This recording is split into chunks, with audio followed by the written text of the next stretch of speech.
Nos reunimos em família. Nos reunimos por um Deus. Nos reunimos para te dizer que existe esperança. Você é importante para esse Deus, apesar dos seus maiores erros. Em Jesus, somos dignos. Somos uma nova criação. Nos reunimos para exaltá-lo e agradecê-lo por tudo que fez e vai fazer. Seja bem-vindo aqui. Fique à vontade. Esta é a sua casa. Igreja Batista do Meier. Chamados para transformar vidas. Tudo bem com vocês? Ótimo dia. Essa é a sua casa, igual passou no vídeo ali. Eu quero convidar você a se colocar de pé. Quero dar um ótimo dia a você. Seja muito bem-vindo. Que bom ter você aqui para esse segundo culto do nosso domingo. Que bom que você chegou até aqui. E que Deus esteja abençoando a vida de cada um de vocês, o coração de vocês. É muito bom ter os irmãos aqui conosco. Eu quero começar esse culto orando, entregando a Deus o nosso culto, a nossa adoração e acalmando os nossos corações, né? Muito da nossa semana corrida, né? Muitos desafios vão acontecendo, mas como é bom chegarmos aqui tranquilos, com saúde, em segurança e podermos adorar o nosso Deus. Vamos orar? Pai, muito obrigado pelo privilégio que o Senhor nos dá de estarmos na sua casa, nesse domingo tão especial, um dia lindo que o Senhor nos dá. E como igreja, em comunhão, podemos louvar o Teu nome, podemos exaltar o Teu nome e dedicarmos, Pai, tudo aquilo que vem no nosso coração a Ti. Os nossos pedidos, os nossos agradecimentos, as nossas famílias, o nosso trabalho, tudo aquilo que o Senhor nos proporciona com a Sua infinita graça e misericórdia. Que o Senhor esteja nos abençoando, falando aos nossos corações através das músicas, através da palavra também que vai ser dita aqui, através do pastor Purim.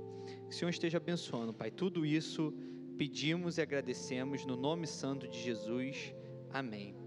Quero convidar você a olhar para o lado, para o seu irmão que está aí perto de você, dá um tchauzinho, dá um oi. Se você não conhece, o convite para o almoço fica após o culto, tá? Isso, fala com ele, isso é muito bom. Essa comunhão, a gente sente falta disso, né? E como é importante a gente estar junto aqui. Muito bom ter você conosco. Vamos louvar então ao nosso Deus. Com palmas.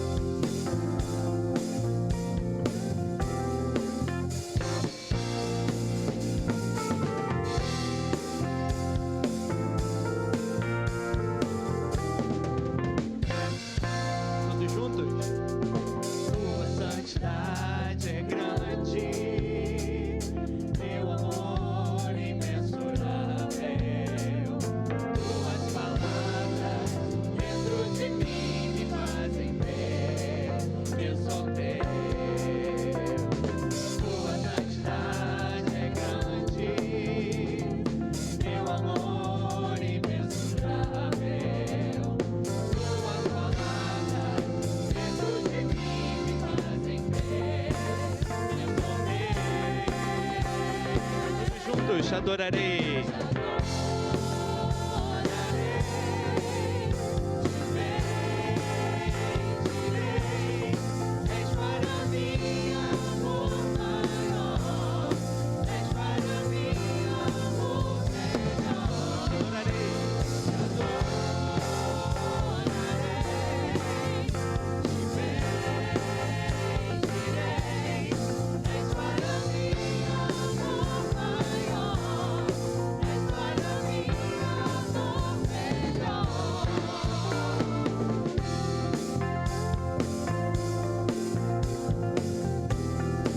Teus braços. Em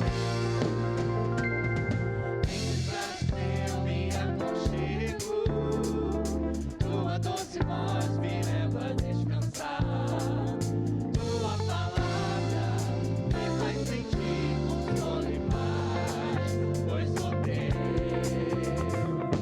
Em teus braços eu me aconchego, tua doce voz me leva a descansar, tua palavra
Senhor, do nosso Deus. Vamos continuar nosso culto fazendo a leitura bíblica no livro de Salmos. Está sendo projetado. Vamos todos juntos? Louvem o nome do Senhor, porque só o seu nome é excelso. A sua majestade está acima da terra e do céu. Ele exalta o poder do seu povo, o louvor de todos os seus santos, dos filhos de Israel, povo que lhe é chegado. Aleluia! Continuemos, louvamos a esse Deus.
Somente Deus? Somente Deus me levará em glória para os céus. Que venha a criação, louvar de coração a Deus, somente a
glórias a nosso Deus. Vamos orar ao nosso Deus nesse momento. Pai, muito obrigado por podermos falar contigo. Como é podermos darmos glórias a Ti, Deus.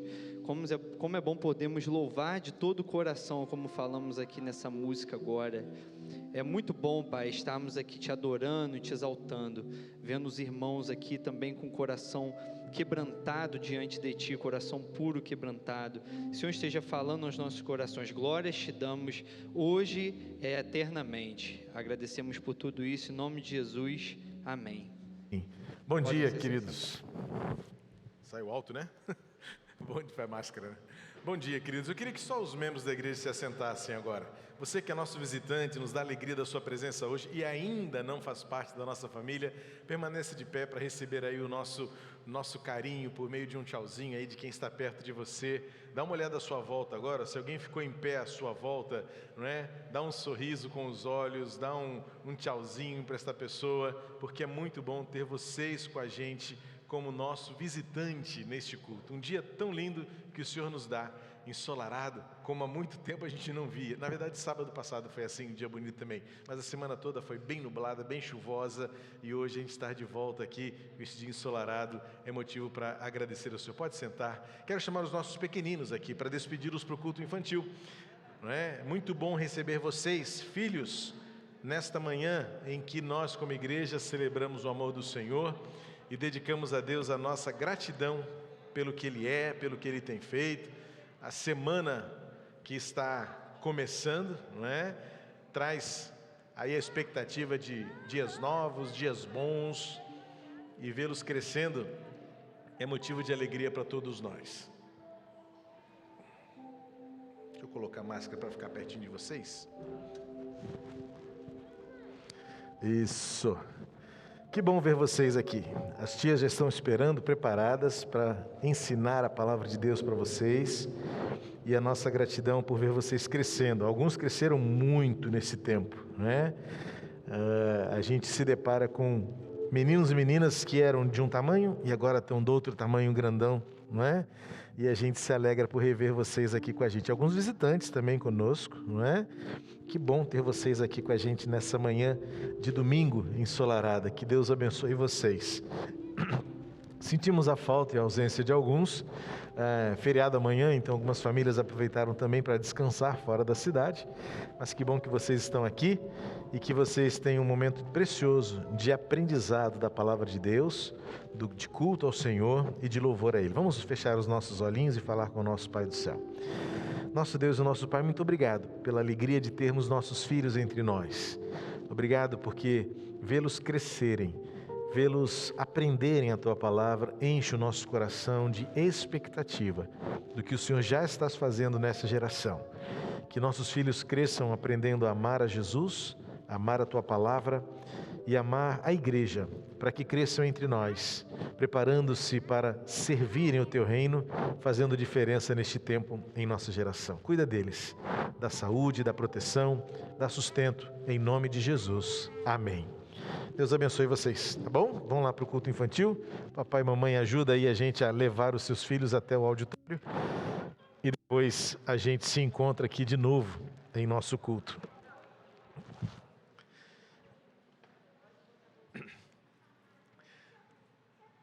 Na semana passada, eu aproveitei a oportunidade, não é?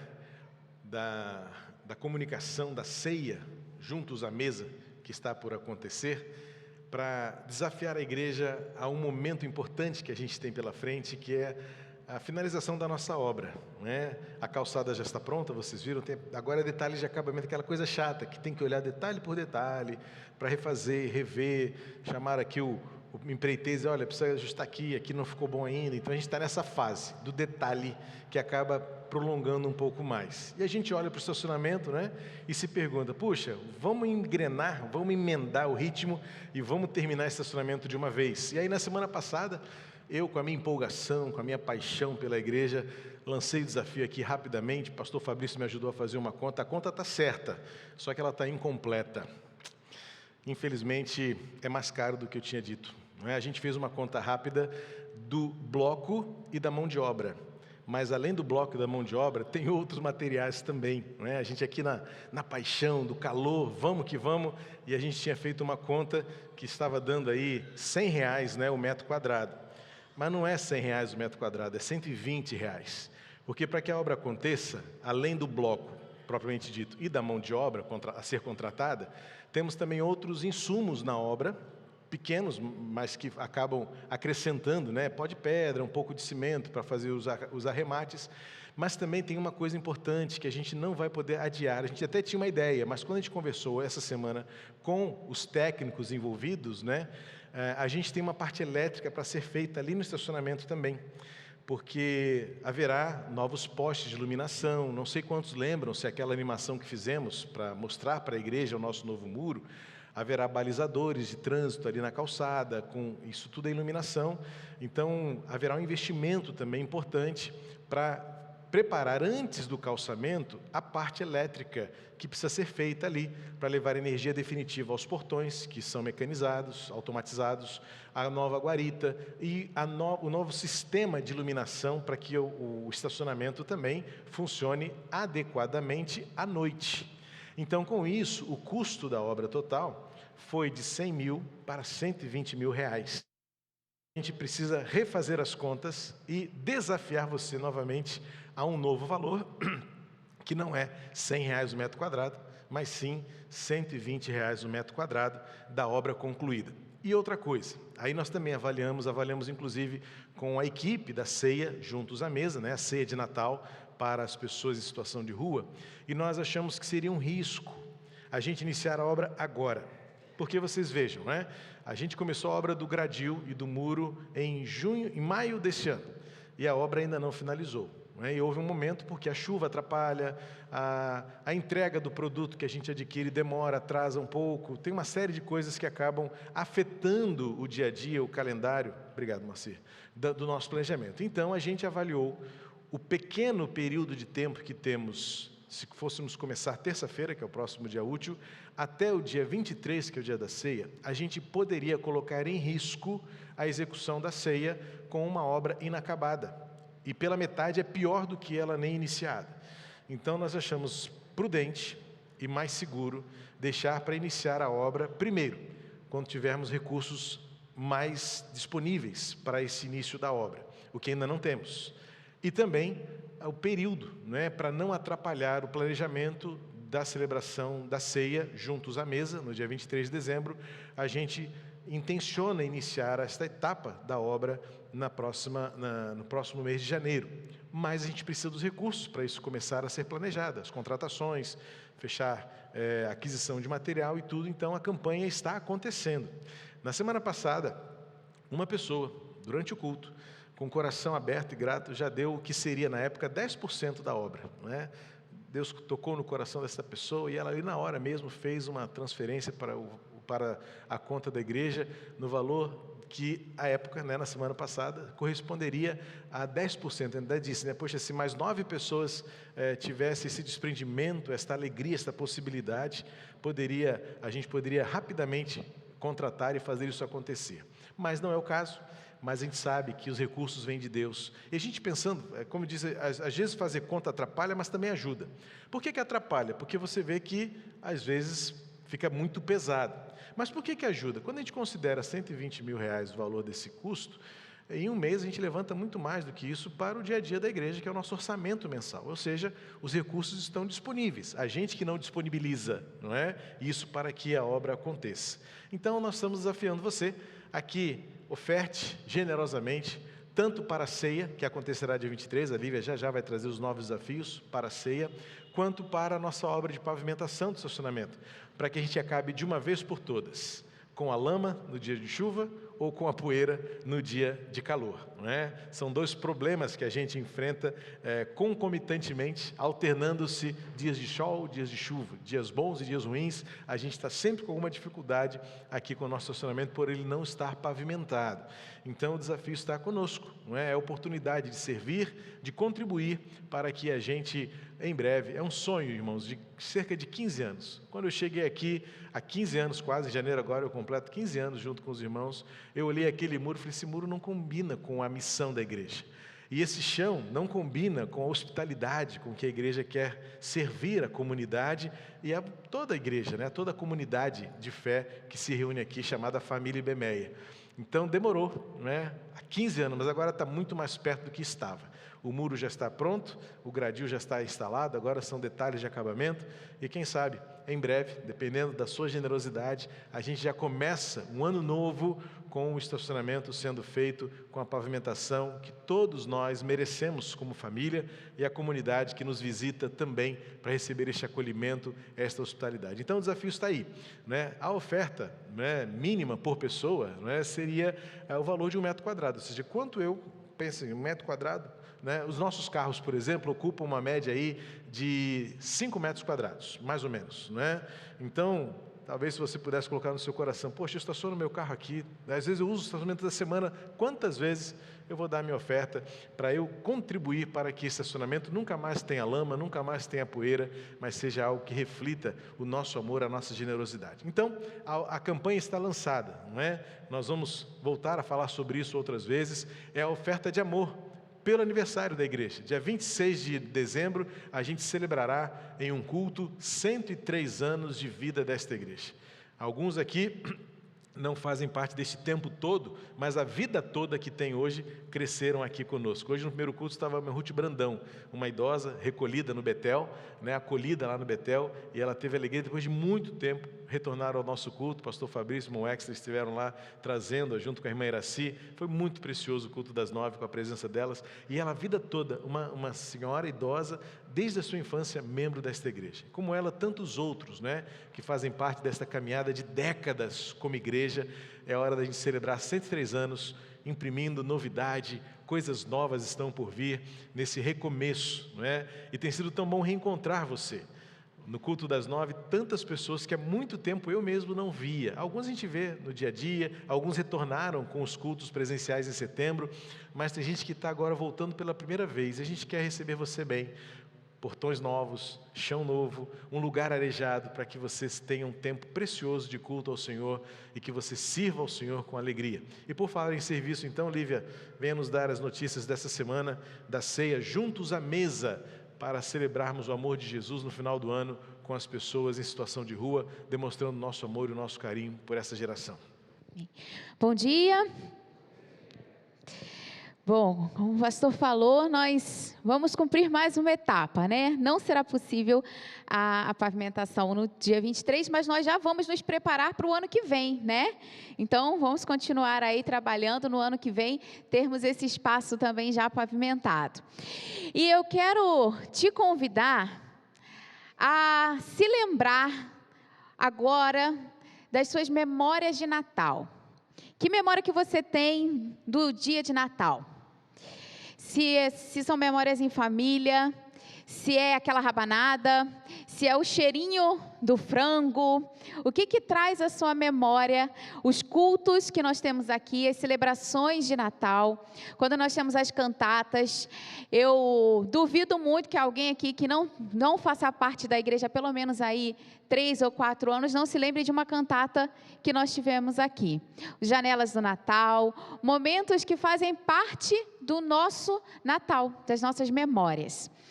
E nós queremos também celebrar e trazer à memória o Natal que aquelas pessoas que hoje estão em situação de rua já tiveram.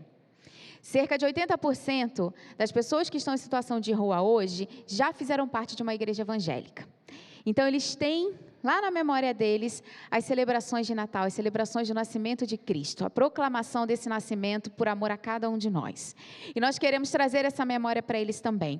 Nós queremos nos sentar à mesa e ser família com eles, trazendo de volta essa memória e estimulando-os à reconciliação, à volta para casa, a reconciliação com o Senhor também. Então nós queremos ser família com essas pessoas. Esse é o nosso convite. Venha ser família com aqueles que estão em situação de rua. Então, se você pode fazer parte disso, faça a sua inscrição. Você vai receber hoje à tarde 2 links. Um para você fazer a inscrição e participar conosco em uma das equipes. Seja no preparo do alimento, no evangelismo, sentando-se à mesa com eles, seja na limpeza, no pós, no delivery, enfim. Nós temos muitas oportunidades para que você faça parte desse movimento também. E se você não puder estar conosco no dia 23, mas você pode fazer a sua doação, você também vai receber um link para isso. Hoje nós precisamos basicamente do frango e do refrigerante. Já recebemos uma quantidade grande também, mas ainda temos essa oportunidade para que você esteja participando conosco nesse movimento. Então, nosso convite é para que você venha ser família, para que a gente traga essas memórias e junto com essas memórias a possibilidade de um recomeço. Nós teremos aqui uma equipe da Cristolândia também, teremos a possibilidade de levá-los para casas de recuperação. Então, não é um movimento pequeno, né? É algo grande que nós cremos que tem sido direcionado pelo Senhor. E o nosso convite principal, esteja em oração pela equipe, esteja em oração por todos que estarão aqui, por aqueles que virão até nós, que eles sintam realmente a presença do Senhor aqui e que eles se sintam amados, acolhidos e bem-vindos no nosso espaço. Então, nós continuaremos preparando o melhor, dando o melhor de nós para que eles se sintam bem, para estarmos à mesa com Jesus, para estarmos à mesa com aqueles que hoje não têm uma mesa para se sentar. Tá bom? Então, que Deus nos abençoe. No final do culto, nós estaremos ali fora, fazendo as inscrições, fazendo os links de doação. Então, se você tem alguma dificuldade também de fazê-lo, pode nos procurar ali depois, tá? Que Deus abençoe.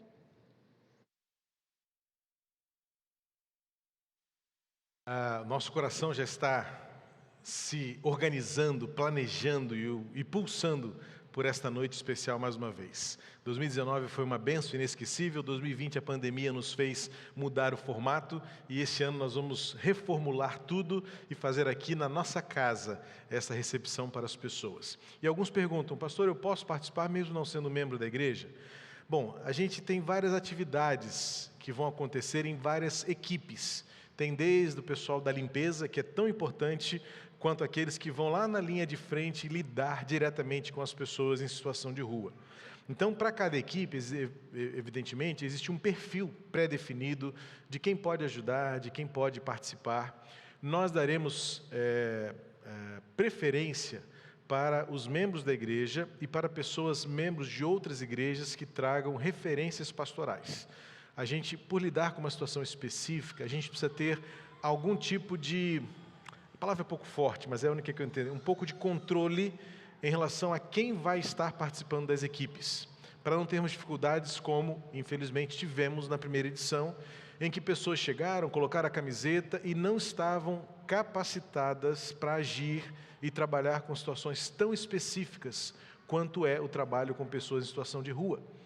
Então, se você tiver qualquer dúvida, procure a gente, o Nelson, a Lívia, que atuam nessa área com frequência, né, com certa assiduidade semanal, então sabem bem como lidar com essa demanda que é muito, muito difícil, muito específica, mas haverá trabalho para todos. Desde você montar o prato que será servido, servir o refrigerante, servir água para as equipes, limpar o chão, organizar os banheiros, enfim, tem trabalho para todo mundo, mas para cada área há um perfil específico. Né? Então, até mesmo para a limpeza, não é? Não, eu quero trabalhar na limpeza, mas eles têm problema de coluna, né? Então não pode fazer esse esforço, a gente quer ajudar você a se cuidar da sua saúde, a cuidar da sua saúde também. Mas é importante, quando se inscrever, se você não é membro da igreja, você é muito bem-vindo, mas nós precisaremos de uma carta de referência do seu pastor, do pastor da sua igreja de origem, para termos então condições de saber exatamente com quem, né, nós podemos contar e em que área nós poderemos colocar você para trabalhar. Tá bom? Então, desde já, a sua compreensão para esse momento é importante para que a gente minimize as dificuldades e maximize o sucesso desta operação de amor em favor das pessoas em situação de rua. Tá ok? A nossa equipe da Fazenda Bethesda está lá hoje, o pastor Israel está representando a equipe pastoral hoje, junto com a equipe que foi servir aquela comunidade. Já temos fotos no perfil de missões no Instagram, não é? As reuniões estão lindas lá, as classes, o culto. Que Deus abençoe na ida e na vinda a nossa equipe de missão ali na Fazenda Bethesda. O Instituto Transformar também iniciou um trabalho muito lindo ali na Fazenda Bethesda. É a sua oferta, é a sua dedicação que faz isso acontecer. O projeto Catuca, né, começou, né, fazendo contraturno com as crianças ali na fazenda. Então é um período inicial que conta com as suas orações e com as suas ofertas também, para que aquelas crianças ali no bairro de Santa Rita sejam alcançadas pelo amor de Jesus. A fazenda está linda. Prepare-se, organize para um dia conhecer a nossa fazenda e ver o que Deus tem feito naquele lugar, lugar de vida, lugar de belezas naturais e lugar onde o amor de Jesus está sendo anunciado para aquela comunidade. Vamos louvar o Senhor mais uma vez. Enquanto nós cantamos, você poderá dedicar a Deus seus dízimos, sua oferta para o muro, sua oferta para missões, sua oferta para a ceia, seu dízimo sustentando o dia a dia da sua igreja. É assim que nós queremos fazer a obra do Senhor acontecer e mostrar ao mundo o jeito de Jesus amar as pessoas, pelo jeito como nós as amamos também. Vamos louvar o Senhor. Enquanto louvamos, você poderá cultuar a Deus também com a sua entrega. Você de casa, as informações estarão exibidas na tela, para que você também participe do sustento do que Deus está fazendo aqui em nosso meio. É um privilégio servir, é um privilégio contribuir, e é uma alegria ter você com a gente nessa caminhada.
Gratidão a Deus pelos dízimos, ofertas, um dos nossos diáconos agradece.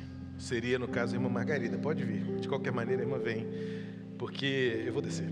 Porque hoje, no nosso calendário denominacional, a Convenção Batista Brasileira celebra e reconhece a presença dos diáconos batistas, né? Segundo domingo de novembro é o dia do diácono batista.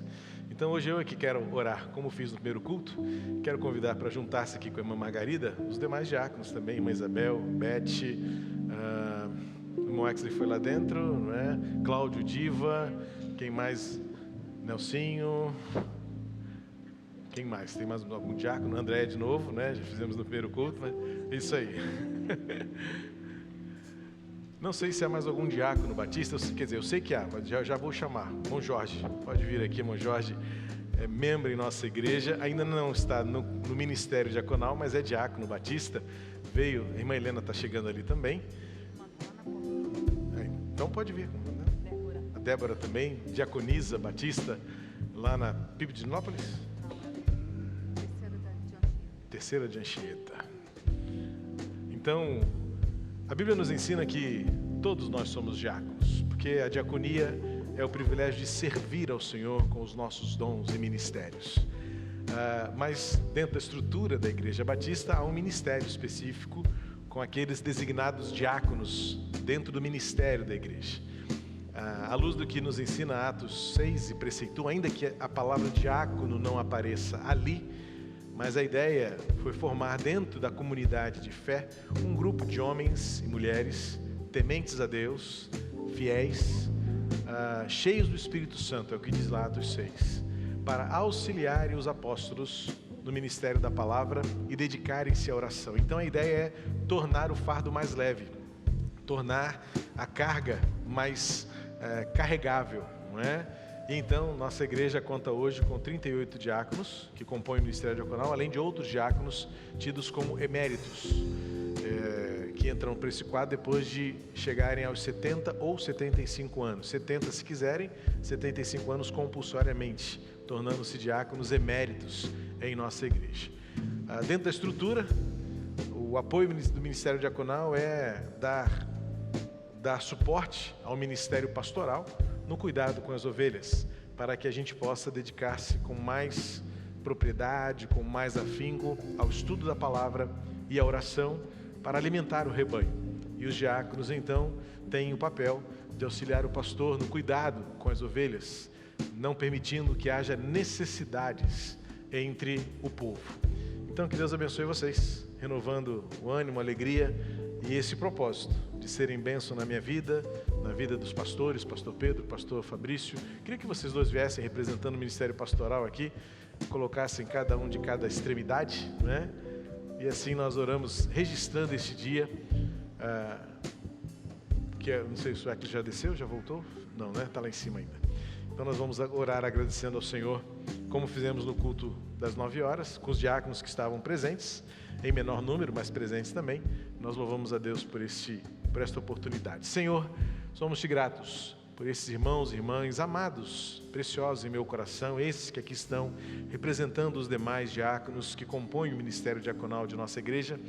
Obrigado, Senhor, porque nós dividimos as tarefas e tornamos a caminhada, a jornada mais possível de acontecer. Obrigado, Senhor, porque o Teu amor nos envolve, nos une como irmãos em Cristo e desfrutamos então da alegria de pertencer à Tua obra, como servos no Teu reino, para cumprir o Teu propósito por meio de nós na vida do Teu povo, como liderança, como servos, como agentes do Teu reino, que possamos renovar o nosso coração, a visão, a alegria, o renovo do propósito, e queremos sempre uma igreja cada vez melhor, mais atuante, mais relevante para este tempo, mais presente na vida do Teu povo, agindo e servindo de maneira a mostrar o Teu amor, que supre, que completa, que abençoa o nosso coração. Cuida de cada um deles, suas famílias, que sejam lugares onde habite paz, alegria, por meio de Jesus, no nome de quem eu oro. Amém. Deus abençoe vocês, em nome de Jesus.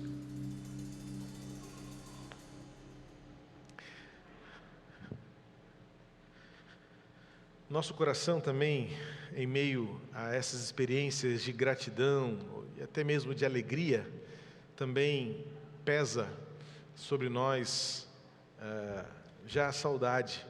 Ontem sepultamos nosso querido irmão Hamad, José Carlos Hamad Martins, nosso queridíssimo Hamad, que há 8 anos era membro de nossa igreja, convivia conosco algum tempo antes, ou seja, a convivência dele conosco chega aí a uns 11, 12 anos talvez, muito provavelmente, de caminhada aqui.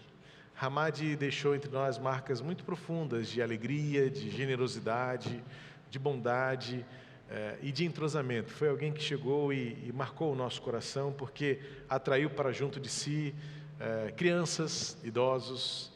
Era alguém cuja presença era muito marcante entre nós, sempre sentava-se aqui bem à frente, sempre muito interessado pela palavra, chegou sedento, querendo compreender os propósitos, os desígnios de Deus para a sua vida, e foi muito precioso caminhar com o Hamad nesse tempo em que com ele convivemos.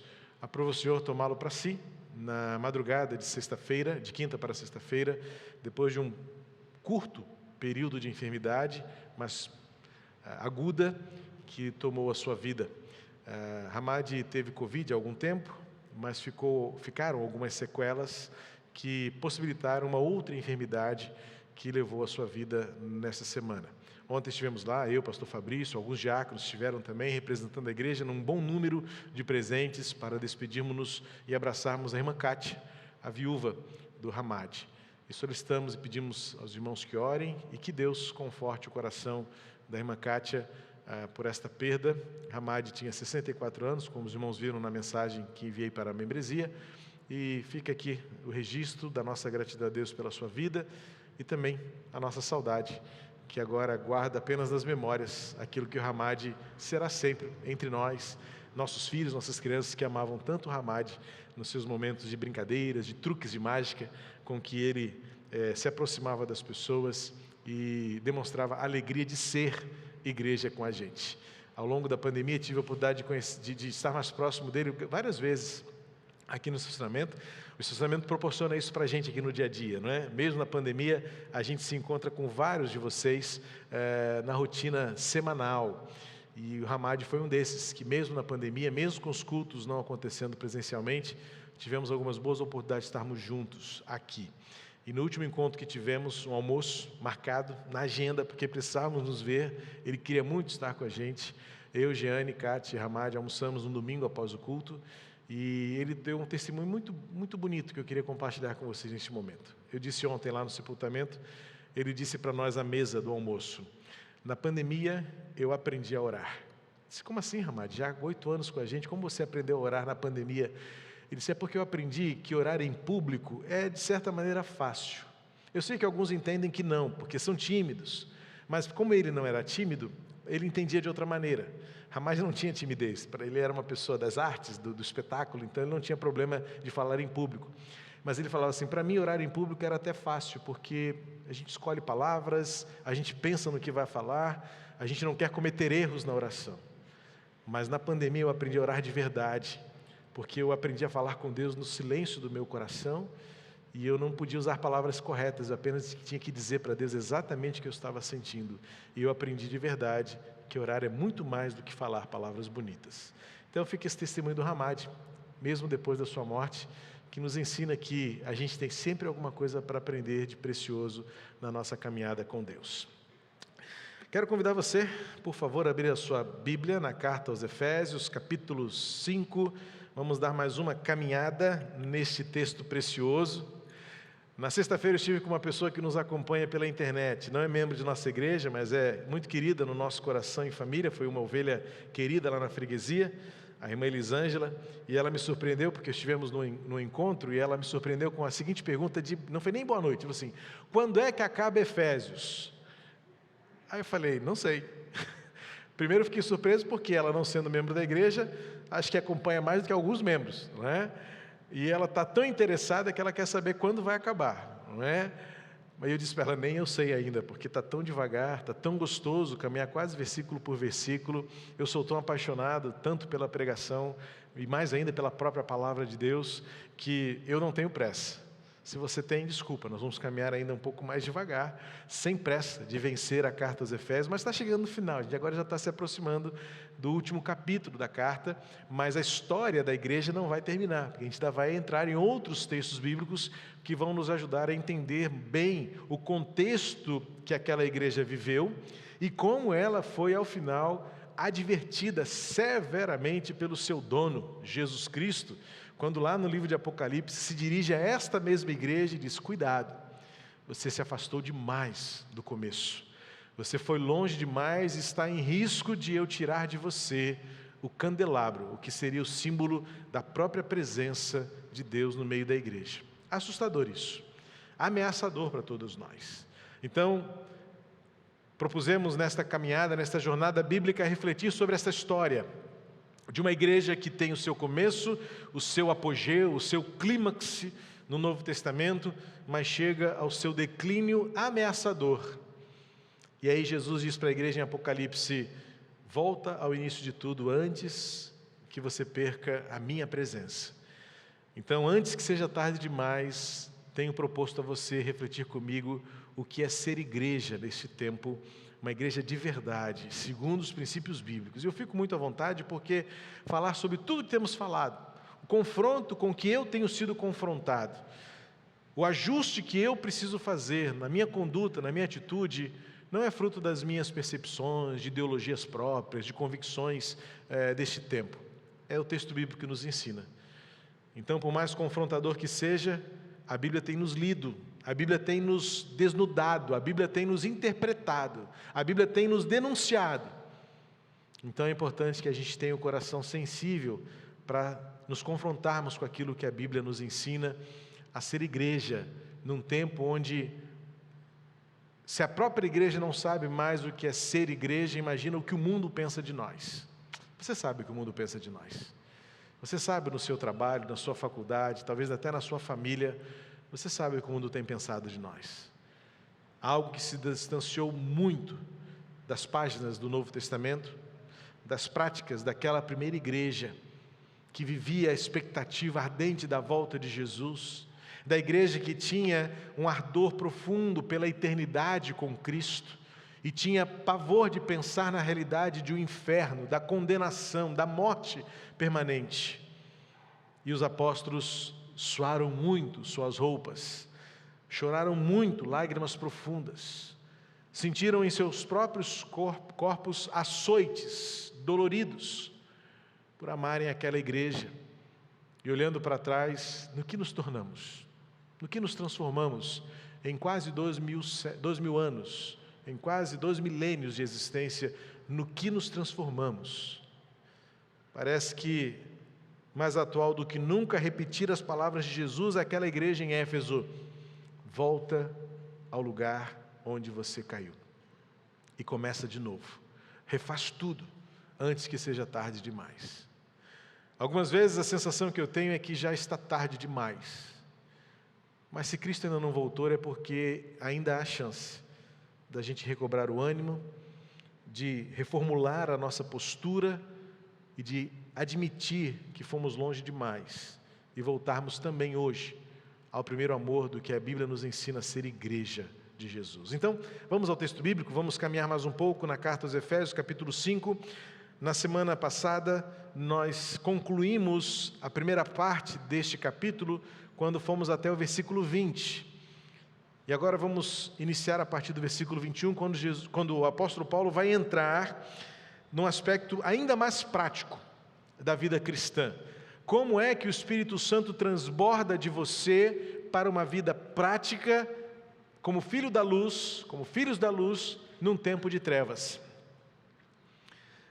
A carta aos Efésios tem nos mostrado os princípios e preceitos que Paulo estabelece para uma igreja que foi organizada, que nasceu numa cidade idólatra, pagã, ímpia, promíscua, materialista, e vimos a transformação que o Evangelho fez naquela cidade.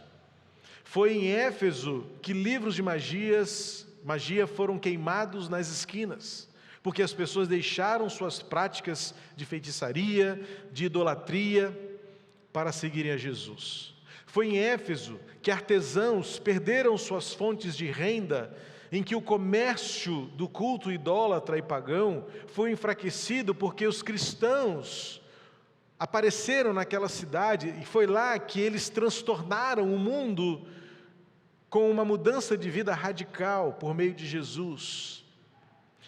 Mas Paulo começou a perceber que 7 anos depois, porque é o tempo mais ou menos da carta aos Efésios, 7 anos depois da sua organização, Paulo começa a perceber que foi um tempo suficiente para que a igreja começasse a viver os primeiros problemas de uma comunidade.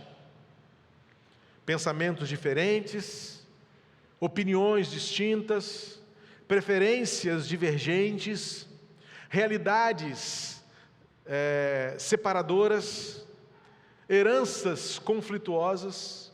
Judeus e gentios começaram a conflitar por suas experiências anteriores, por suas convicções, Então Paulo tem que tratar uma igreja que estava vivendo de forma desunida a restaurar a unidade da vida em Jesus.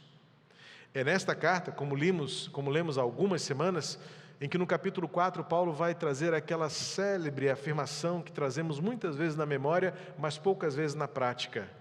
Um só Senhor, uma só fé, um só batismo. Então, vivamos em unidade. Mas a igreja hoje está dividida, separada, aguerrida, ofendida e ofensora, agressiva e agredida, violenta e truculenta. A igreja perdeu, na sua essência, a sua natureza conformadora e confrontadora, de formar e moldar uma geração e uma sociedade, e tornando-se ela moldada e transtornada pelos valores de fora. Então Paulo gasta um bom tempo da sua escrita para dizer: vocês cuidem para não se afastarem do que é ser igreja, que entendeu a salvação pela fé, não por aquilo que se faz, mas aquilo que se faz mostra a fé que habita em vocês, esta fé que une vocês, tornando vocês uma só gente, um só corpo, ainda que sejam tão diferentes uns dos outros. Gentios e judeus trazem consigo suas heranças, suas experiências, suas antigas convicções, mas Paulo vai dizer: deixem isso para trás e agora passem a imitar um único Deus e sejam como Jesus um para o outro. Sejam vocês Jesus para o outro. Então, no capítulo que lemos, no capítulo 5, Paulo vai distinguir a realidade daqueles que vivem como filhos das trevas e com aqueles que vivem como filhos da luz. Paulo exorta a um viver santo, que confronta e contrasta com o mundo. É quando Paulo fala: não pode haver no meio da igreja falsidade, maledicência, roubo, gritaria, ofensas, violência. Isso não deve fazer parte, não é inconcebível isto existir num lugar que se chama igreja, no meio de gente que se diz filhos da luz, mas continuam vivendo como filhos das trevas, porque preferem, gostam, sentem-se bem, maldizendo, falsificando, mentindo, brigando, ofendendo, fofocando, roubando.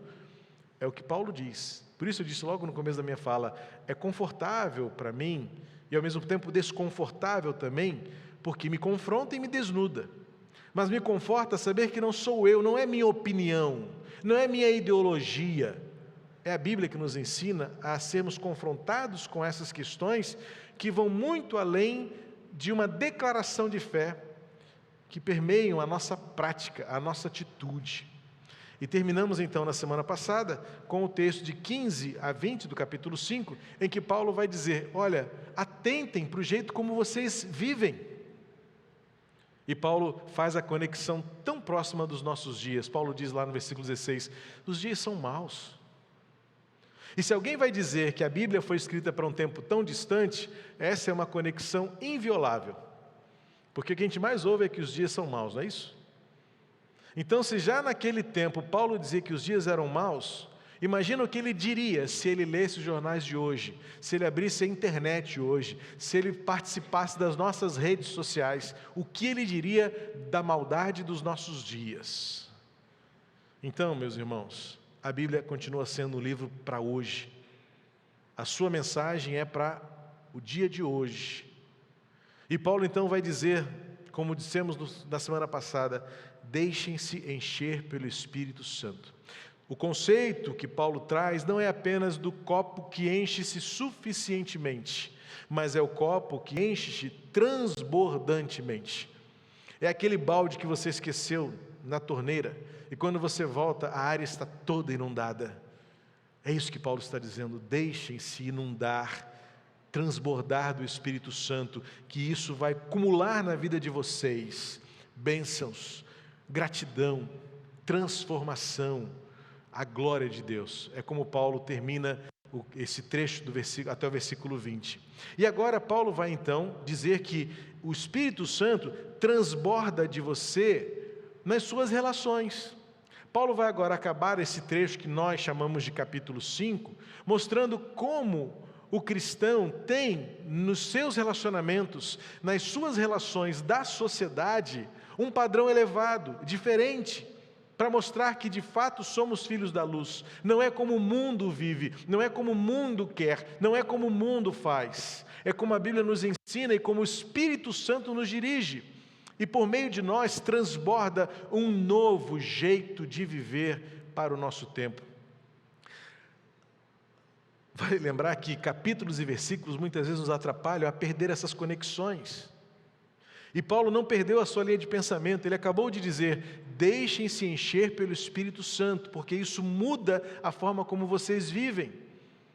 Isso muda a forma como vocês glorificam, como vocês louvam, como vocês cultuam. E agora Paulo vai completar dizendo: isso muda o jeito como vocês se relacionam. E Paulo dá 3 exemplos, 3 áreas da nossa relação existencial. Quando Paulo termina dizendo que o nosso viver é um viver de gratidão, cantando, salmodiando, entoando louvores ao Senhor, dá a impressão de que ser crente é só isso aqui. E alguns prefeririam que isso se resumisse a isso. É tão bom estar aqui, pena que a hora está passando, porque é tão bom ser crente quando estamos olhando apenas para a nuca um do outro, quando eu estou longe de casa, ai, que bom que eu fui para o culto, porque a minha casa estava um inferno. Então aqui eu tenho paz. Aqui eu tenho um momento de adoração, aqui é tão bom ouvir o pastor falar desse jeito manso, de vez em quando ele dá umas apertadas, mas em geral o pastor é manso, é querido do jeito de falar, a música é boa, às vezes está um pouco alta, mas às vezes é boa também, não é, Diogo? Estou puxando muito nessa tecla. Às vezes o louvor está tão bom, tão agradável, eu vou ficar aqui para sempre. Aí faz igual os discípulos de Jesus, monta a barraca e fala assim: vamos ficar aqui para sempre? Só que logo depois vem o versículo 21, depois do 20, e Paulo vai completar e dizer assim: não é só no culto que você está cheio do Espírito Santo, encha-se e transborde nas suas relações. Então Paulo vai dizer, o existir é que vai mostrar se você de fato é filho da luz. E Paulo vai dar 3 coisas, olha: o relacionamento conjugal, o relacionamento entre pais e filhos, e o relacionamento entre trabalhadores e empregadores. Paulo vai agora até o final do seu trecho aqui, antes das suas palavras finais, mostrar que o Espírito Santo nos enche, não é para você levantar as mãos e ter um momento de avivamento num culto, assim, agora eu estou com o rosto reluzente. Se você não tem condições de voltar para casa, se você não tem condições de se relacionar com seu filho ou com seu pai, na mão dupla, e se você é um péssimo empresário, empregador, ou é um péssimo trabalhador, empregado. Então Paulo vai mostrar que a existência, nessas 3 relações básicas do existir, família e trabalho, Paulo vai dizer o seguinte: é aí que você mostra que você é realmente um verdadeiro cristão. É a ética. A ética que a gente tem as mais profundas elucubrações filosóficas, sociológicas, e para mim ética simplifica-se tanto em você viver considerando que o outro existe. Se você quiser entender o que é ética, não precisa encontrar grandes postulados sociológicos, antropológicos, ideológicos para você definir o que é ética. Ética se resume em você lembrar que o outro tem tanta importância quanto você, que o outro tem tanto valor quanto você, que o outro é tão sangue e carne quanto você, independentemente de quem ele seja, de que cargo que ocupe, que posto esteja, que gênero tenha, que cor de cabelo ou cor de pele ele possa ter. É quando Paulo vai dizer assim: você está cheio do Espírito Santo? Isso não serve para o culto não, isso serve para a vida, porque a vida tem que ser o seu culto. É no seu casamento, é no seu relacionamento entre pais e filhos, é no seu relacionamento de lar, de casa, é a sua ética no trabalho, a sua ética como um trabalhador e como empregador, que define quem você é de fato. Então Paulo transborda, Paulo sai desse contexto litúrgico do ser igreja e dizer: tudo pode começar aqui, mas tem que terminar lá fora. Tudo pode ter o seu ponto cume, ápice. Como é bom a gente se encontrar, como é bom se reencontrar, não é, Sheila? Tão bom a gente se emocionar com o reencontro, tem sido tão bom esses domingos, mas isso não é tudo. Aliás, eu diria que isso é um pontinho tão pequeno na sua vida, porque aqui estamos em 1h15, 1h30 no máximo, e você tem o restante da sua vida inteira para mostrar que é filho da luz, por meio do seu casamento, por meio da sua relação parental e filial, seu relacionamento familiar e o seu relacionamento com a sociedade. Então, Paulo vai estabelecer aqui o padrão fundamental. Ele faz a transição dos cheios do Espírito Santo para depois falar da relação conjugal como o primeiro elemento das nossas relações sociais. É a relação entre um homem e uma mulher, marido e esposa. Paulo faz uma conexão que não pode ser ignorada e muito menos ligada apenas no trecho de cima, como algumas versões fazem. Talvez o versículo 1 esteja ligado lá na parte intitulada acima, mas melhor na nossa, porque está intitulada junto com a parte de baixo, quando Paulo começa a falar sobre o primeiro nível de relação social, que é o relacionamento matrimonial. Paulo começa dizendo assim: sujeitem-se uns aos outros. Isso vale para tudo. Esta afirmação não está conectada apenas na relação conjugal, está conectada à relação social. Há uma sociedade ajustada, há uma sociedade coerente, há uma sociedade cuidadora, há uma sociedade que preza pela equidade, pela igualdade. Alguns vão preferir um termo ao outro. Isso aí também acaba sendo tão inócuo, porque a gente está hoje num preciosismo de que palavra usar, que termo usar, enquanto que perdemos a essência. Hoje temos tantos termos para tantas coisas, que nós até vulgarizamos o significado. Estamos tão preocupados com o significante, qual é o termo que representa isso, mas estamos tão vazios do significado, na prática. Então Paulo está dizendo aqui, a partir de agora, o que o Espírito Santo faz na sua vida, versículo 16,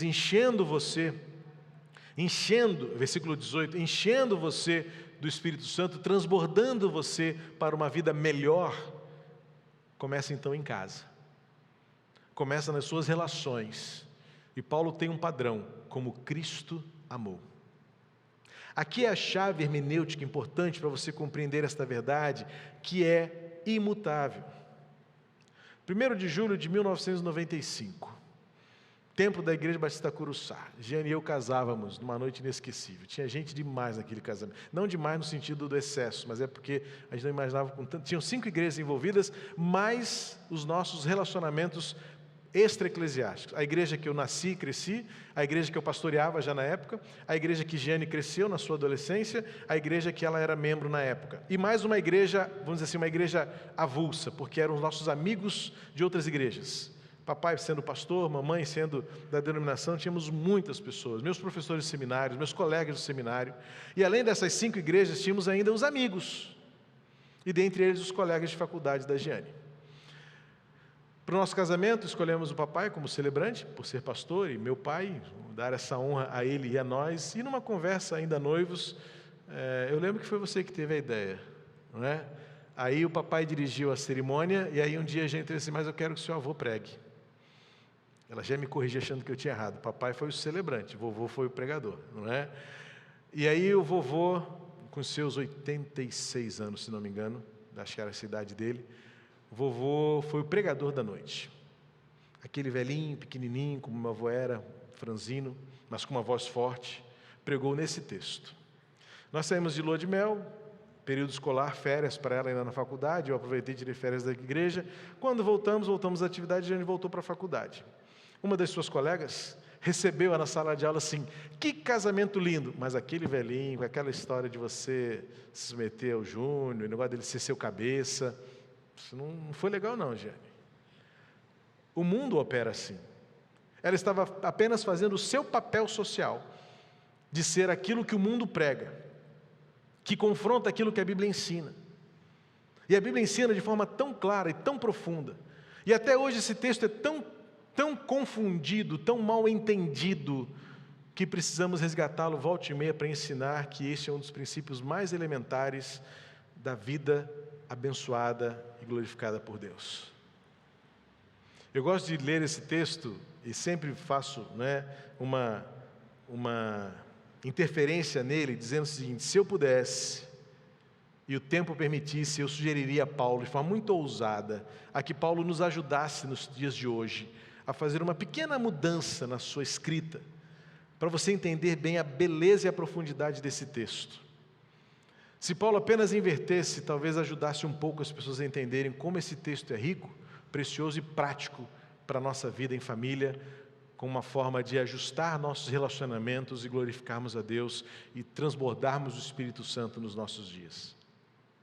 Porque a grande questão aqui é que Paulo traz a mulher para o lugar de maior honra possível na sua época.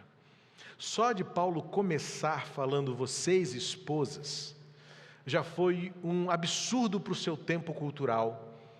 E Paulo já deve ter deixado alguns homens muito mal ajeitados nas cadeiras daquelas casas por onde essa carta passou. Espera aí, Paulo, como assim? Deixa a mulher de lado, não toca nela não. Sabe por quê? Porque para o judeu, quando ele aprendia a orar, sabe qual é a oração que o judeu mais fazia na sua catequese? Obrigado, Senhor, porque eu não nasci gentil, porque eu não nasci escravo e porque eu não nasci mulher. O contexto bíblico era a realidade de mulheres coisificadas, não eram pessoas. A realidade que Paulo vivenciou, e ele estava corrigindo isso na sua época, era que na igreja de Cristo as mulheres eram sim contadas, valorizadas, importantes, ao exemplo do próprio Jesus Cristo, que gastou tempo, e o seu ministério era sustentado por mulheres, e Jesus gostava de ter tempo com as mulheres, como foi com Marta, Maria, como foi com a samaritana, a ponto dela mesmo se surpreender: o Senhor falando comigo, um homem judeu, parado aqui, eu não tenho valor nenhum, eu não sou contada, eu não sou lembrada. Então, para aquele tempo, os ensinamentos de Paulo já eram uma afronta ao status quo, à cultura reinante. Para o mundo helênico, que era o mundo grego, onde permeou esta carta, o entendimento era que as mulheres casadas serviam para servir a mesa e cuidar das crianças. O prazer era com as prostitutas. É nesse contexto que Paulo vai levantar a questão de que cada marido tem que ter a sua própria esposa, amar a sua própria esposa, cuidar da sua esposa. Mas a nossa sociedade, de uma forma geral, deturpa e ressalta um ponto que não é negativo, é altamente positivo, para o bem das próprias mulheres, para o cuidado e o zelo para com as mulheres que merecem e precisam do respeito, do amor, do cuidado, da proteção, da igualdade, do reconhecimento. Porque só para Paulo começar esse trecho dizendo vocês esposas, deve ter feito alguns maridos muito machistas daquela época, assim, que isso, Paulo, vai falar de mulher aqui no culto? Se em algumas realidades as mulheres nem podiam falar. Mas Paulo, peraí, você ensinou em Coríntios é uma outra história, em Coríntios é outro tempo, Coríntios era um outro aprendizado de Paulo, que a gente pode depois se dedicar. O que vale aqui é o fato de que Paulo está trazendo a mulher para o lugar de honra, de reconhecimento, de importância, de valor que tem no meio da igreja de Cristo. Tanto, e aí volto ao que eu disse em relação a Paulo mudar a ordem, é porque o que pesa muito numa sociedade militante como esta que vivemos, em que a essência dos valores está substituída por significantes, uma sociedade hoje movida por termos, por hashtags, por likes, esquece que o contexto maior aqui não é o fato de alguém governar a vida de alguém. A essência aqui é alguém cuidar do outro, alguém preservar o outro, alguém sacrificar-se pelo outro. E numa organização de relacionamento, a interdependência, a complementaridade, fazer com que o casamento dê certo. Porque somos tão diferentes. Então o que Paulo está dizendo? Esta igualdade, que se tanto milita, vai fazer com que duas rodas lisas gerem uma sobre a outra e apenas gere atrito, calor e não resulte nada. O que Paulo está dizendo é o seguinte: somos tão diferentes, vamos fazer com que essa diferença se encaixe, cada um no seu devido lugar, cada um no seu devido papel, cada um com a sua devida responsabilidade. E essa responsabilidade não tem nada a ver com divisão de tarefas. Você lava a louça, eu trago o dinheiro. Eu chego cansado, você cuida de mim. Você cuida dos filhos e eu provejo a casa. Não, isso não é senso de justiça, isso não é divisão de tarefas. Porque a maior divisão é a divisão da responsabilidade, do zelo, do cuidado, da proteção, do respeito, do amor, do companheirismo, do encaixe, que nossas diferenças promovem o funcionamento da engrenagem. E o que Paulo está dizendo é isso: vocês são diferentes, então se organizem para que por meio dessa diferença vocês funcionem.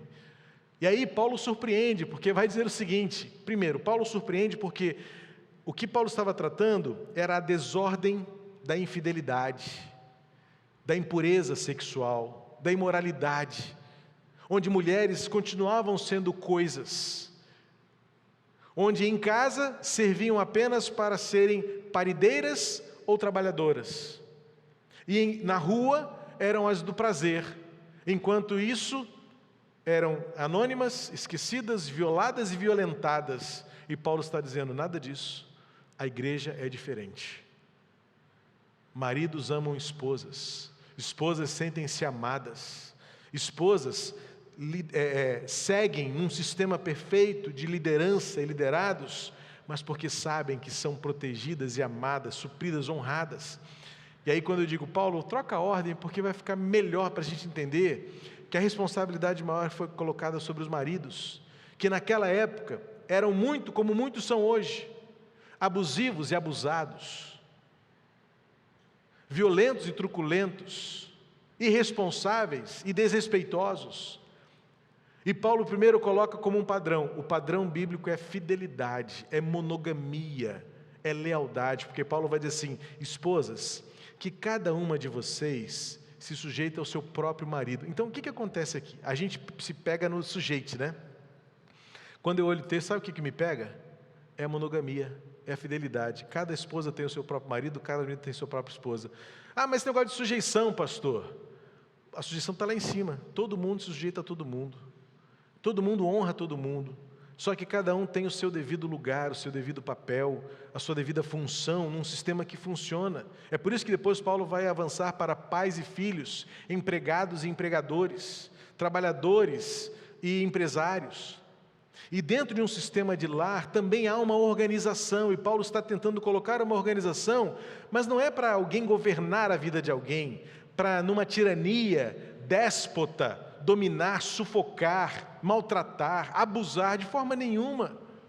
Porque quando Paulo vai para o homem, diz assim: olha, o padrão é Cristo, o padrão é a relação Cristo-igreja. A igreja se sente amada, cuidada, provida, guardada pelo Senhor da igreja.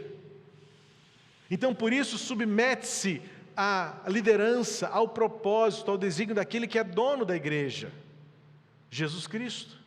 E aí agora ele vai para o homem e diz assim: assim como Cristo amou a igreja. Como? Deu a sua vida por ela, colocou-se para levar cravos na cruz.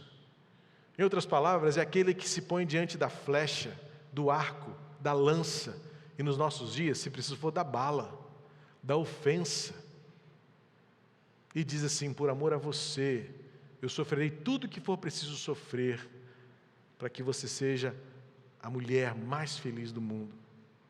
Então Paulo vai mostrar que o padrão é Cristo, e que o Espírito Santo transborda de nós para relações transformadas e transformadoras, em que não é necessário, e não seria necessário, nenhum tipo de militância, se nós pudéssemos como igreja estabelecer um padrão bíblico de honra, de respeito, de companheirismo, de fidelidade, de reconhecimento, de igualdade, do papel que todos nós temos numa troca, numa cumplicidade de caminhada, em que um pertence ao outro, mas ninguém é de ninguém, apenas nos entregamos, olhando para o futuro e dizendo assim: a vida vale a pena por meio da relação conjugal.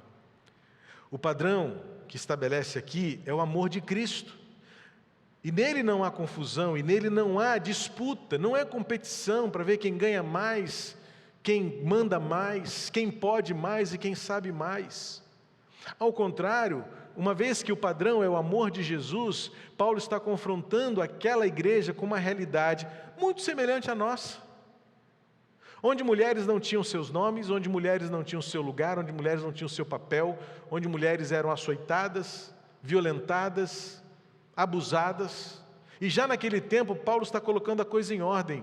Existe um padrão para que a igreja seja motora para uma sociedade transformada. O padrão é Cristo, que é um amor sacrificial. Por isso que eu disse que o peso, a responsabilidade recai muito sobre os ombros de homens que sabem o seu papel e sabem a sua tarefa de serem respeitosos, amáveis, cuidadores, protetores, defensores, que tomem a iniciativa de colocar sua mulher e não suas mulheres num lugar de honra, de respeito, de reconhecimento, de amor. Paulo termina esse trecho, parece que o versículo 33, ele resume todo o seu pensamento, como se fosse a tese central, dizendo: também quanto a vocês, que cada um ame a própria esposa. Ele reitera a fidelidade monogâmica no casamento, cada um com a sua própria. Uma fidelidade que permanece, um amor que respeita. E termina, e que a esposa respeite o seu marido. Esse respeito não é algo anulado, insano, cego, mas é a entrega absoluta por saber que existe alguém que o ama, que a ama como Cristo. E então eu me sujeito a alguém que vai conduzir, liderar, compartilhar a vida. A beleza do casamento não é saber quem manda e quem obedece. É com quem eu estou disposto a compartilhar a vida. Como disse David Wong no seu livro Sabedoria Pastoral, uma vez perguntando a alguém qual era o segredo de um casamento tão venturoso e longo, a pessoa respondeu: não há segredo, nós apenas um dia tomamos a decisão de olhar juntos para a mesma direção. Olhar para o futuro e não desistir em qualquer hipótese. Então Paulo está dizendo, no resumo do seu entendimento, como Cristo amou.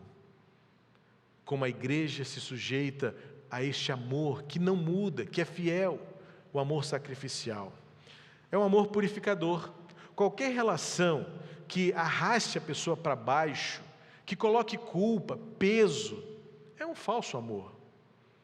Não existe amor e relacionamento em que a pessoa se sinta sempre devedora, culpada, pesada, por um relacionamento que deveria, ao contrário, causar-lhe alegria, caráter refinado, melhorado, aperfeiçoado.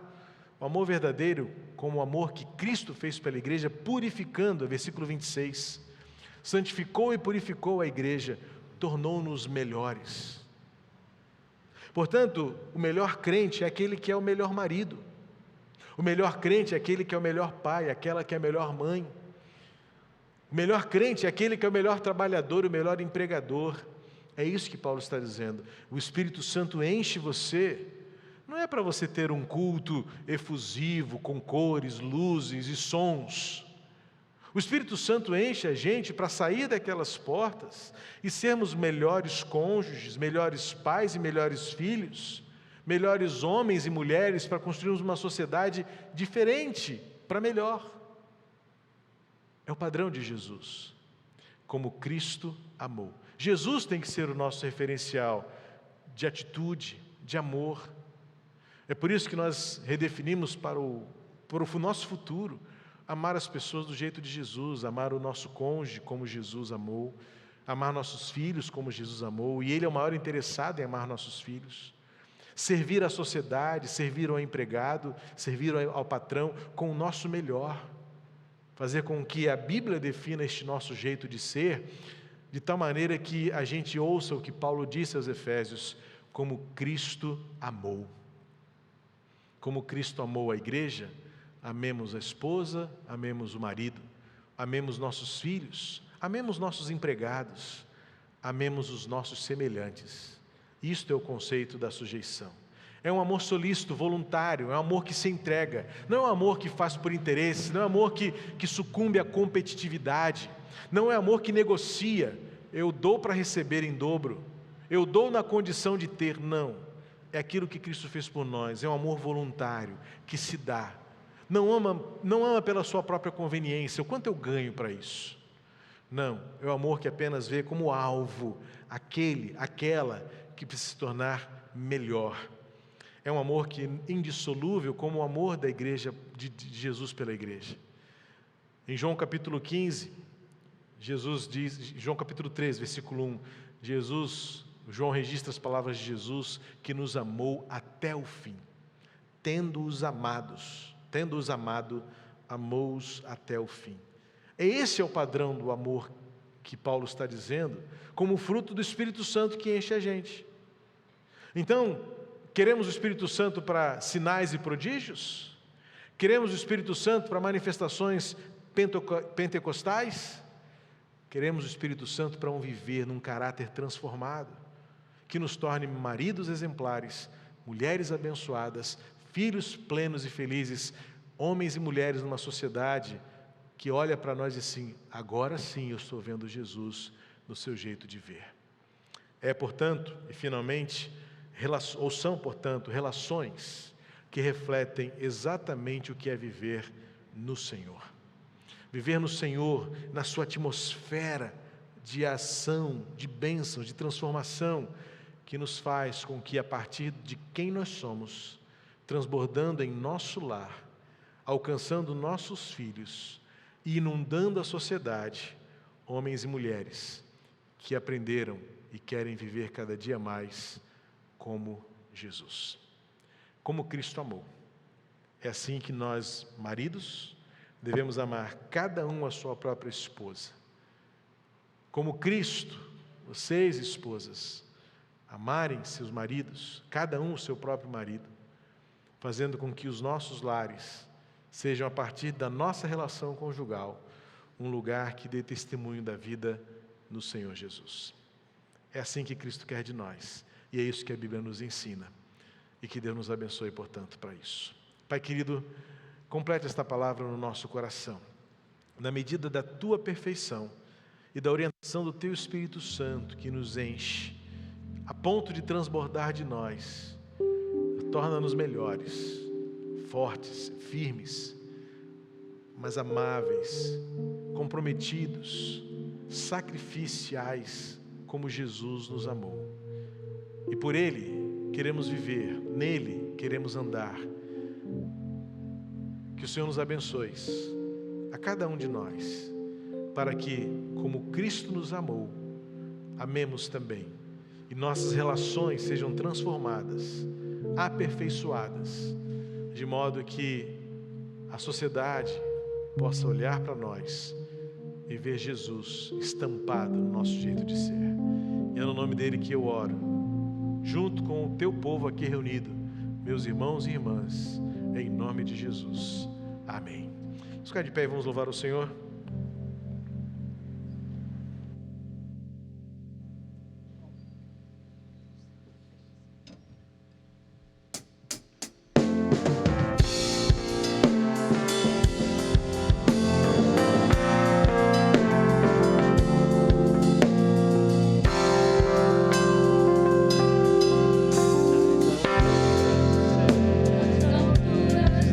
Do profundo do mar.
Amém. Amém, amém. Louvado seja o Senhor dos céus, que habita em nós por meio de Jesus Cristo. Que a graça de Jesus, o amor de Deus, o nosso Pai, a comunhão, a consolação que vem do Espírito Santo, encha-nos e transborde de nós, para que amemos como Cristo e possamos agir como Cristo também. Aqui, mas especialmente por todos os lugares onde andarmos, começando em casa, em todos os lugares deste mundo, sejamos luz, como filhos da luz. No nome de Jesus, amém. Que Deus abençoe você no restante deste domingo. À noite estaremos juntos novamente, 7 horas, com o nosso culto presencial. Deus guarde você um bom tempo em família, em nome de Jesus.